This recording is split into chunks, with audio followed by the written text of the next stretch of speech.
अदराका मा लैलतुल क़द्र, और आपको क्या मालूम कि शब क़द्र क्या है। लैलतुल क़द्र खैरुम मिन अल्फ़ शहर, शब क़द्र 1000 महीनों से बेहतर है। तनज़्ज़लुल मलाइकतु वर्रूहु फ़ीहा बिइज़्नि रब्बिहिम मिन कुल्लि अम्र, फरिश्ते और रूह उसमें अपने रब के इज़्न से हर हुक्म लेकर उतरते हैं। सलामुन हिया हत्ता मतलइल फ़ज्र, वो सुबह रोशन होने तक सलामती की रात। हुज़ूर नबी करीम सल्लल्लाहु अलैहि वसल्लम ने इरशाद फरमाया, शब क़द्र को जिब्राइल अमीन फरिश्तों के झुरमट में ज़मीन पर उतर आते हैं। वो हर उस शख्स के लिए दुआए मग़फ़िरत करते हैं जो खड़े बैठे किसी भी हाल में अल्लाह रब्बुल जलाल को याद कर रहा हो। हज़ारों महीनों से अफजल इस रात के अता करने के पीछे भी एक राज है। रसूल पाक सल्लल्लाहु अलैहि वसल्लम को साबिक़ा लोगों की उम्रों पर आगाह फरमाया गया, तो आपने उनके मुकाबले में अपनी उम्मत के लोगों की उम्र को कम देखते हुए ये ख्याल फरमाया कि मेरी उम्मत के लोग इतनी कम उम्र में साबिक़ा उम्मतों के बराबर अमल कैसे कर सकेंगे।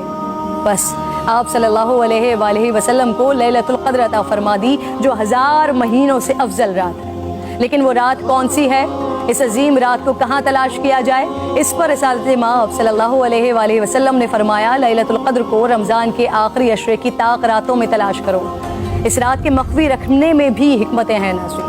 अगर लैलतुल क़द्र को मख्फी न रखा जाता तो लोग बस उसी रात की इबादत पर इक्तफा कर लेते, और अगर किसी इंसान की वो रात इबादत से रह जाती तो शायद इस सदमे का इजाला मुमकिन न होता।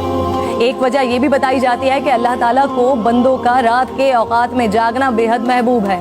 इस तरह बंदे 5 ताक रातों में जाग कर अपने रब को मना सकें। और एक वजह गुनहगारों पर शफकत भी हो सकती है, क्योंकि अगर इल्म के बावजूद उस रात में गुनाह सरजद होता तो उससे लैलतुल क़द्र की अज़मत मजरू करने का जुर्म भी लाजिम आता।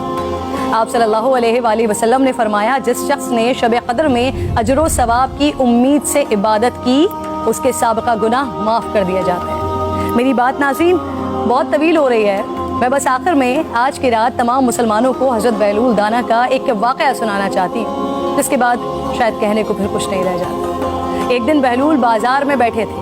किसी शख्स ने पूछा, क्या कर रहे हैं? आपने फरमाया, अल्लाह रब्बुल जलाल और बंदों की सुलह करवा रहा हूँ। उस शख्स ने पूछा, फिर क्या बना? आपने फरमाया, अल्लाह तो मान रहा है, बंदे नहीं मान रहे। अल्लाहु अकबर। फिर कुछ अरसे बाद उसी शख्स ने हज़रत बहलूल दाना को कब्रिस्तान में देखा तो पूछा, क्या कर रहे हैं? बहलूल ने फरमाया, अल्लाह और बंदों की सुलह करवा रहा हूँ। उस शख्स ने पूछा, फिर क्या बना? आपने फरमाया कि बंदे तो मान रहे हैं, लेकिन आज अल्लाह नहीं मान रहा। आँख बंद होने से पहले मना लें उस रब को। मेरी इल्तिजा है, मेरे हक में भी दुआ कीजिए।